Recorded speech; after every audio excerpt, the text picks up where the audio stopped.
some of the larger issues which are actually outside of the mandate of the discussion for the Green Climate Fund, the Transitional Committee's discussion, is actually the sourcing of the money. Where should the money for the fund come from? And there are very different perspectives between developed countries and developing countries of what should be the largest source of funding for the Green Climate Fund. From developing country perspective, they're saying it has to be public funding, it has to be budgetary contributions of industrialized countries, the Annex I countries, whereas the industrialized countries, obviously mindful of their own budgetary situation, would prefer that they actually use the money that they provide to leverage private sector investment. So they see a much larger role for the private sector investment than developing countries want to see it. So that's one of the big issues. The other question is, what really do you understand in terms of a transformational fund? What is it that you want to fund, and to what respect is the Green Climate Fund to be different from the existing funds? And so there is currently a lot of discussion about whether it should be a fund that actually just channels money to other existing funds, or it should be a fund that has the capability of actually making funding decisions.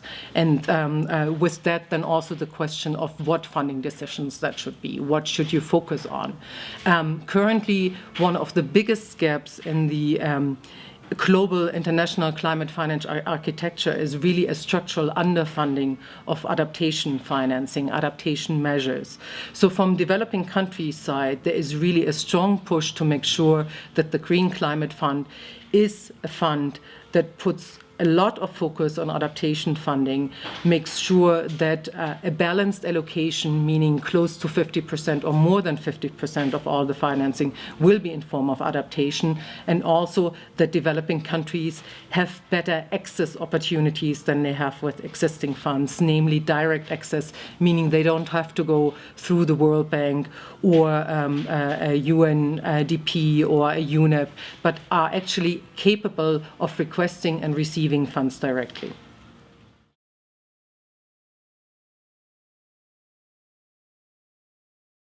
Well, I think it's an interesting question, and it's also an interesting proposal, and that's the stage that we are at. It's a proposal for an African Green Climate Fund.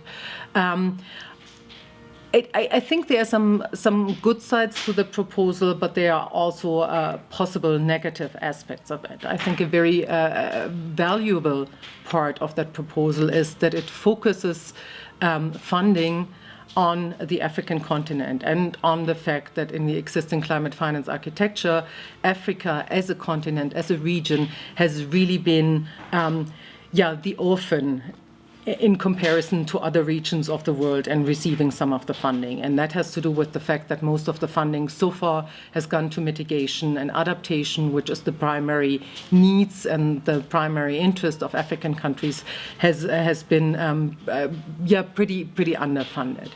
But when you then look at the fact that we had a very large proliferation of new funds over the course of the last couple of years, the question then is really, is it good to have yet another fund? The Green Climate Fund, the discussion about the Green Climate Fund was also about rationalizing the architecture, making sure that there is more coherence. So I think an African climate fund would make sense, but it probably would make sense mostly as a regional implementer for funding that is largely directed through the Green Climate Fund. And so the question of really posing it with a multilateral development bank like the African Development Bank is, I think, something that needs to be looked at again. Obviously, African Development Bank has experience with development finance, and the question is really, are they able to provide coherent development and climate financing where you are funding low carbon, climate resilient and gender equitable development. And there I think we basically have to see what happens when a more concrete proposal of what such a fund could look like comes out. Again, there also, I think, direct access for countries would be important, not putting another layer of a multilateral implementer in between the recipient country and the funding, and then also making sure that whatever quote-unquote services the host of such an African Green Climate Fund provides does include a very strong capacity building component and funding for capacity building to really make sure that African countries benefit from it.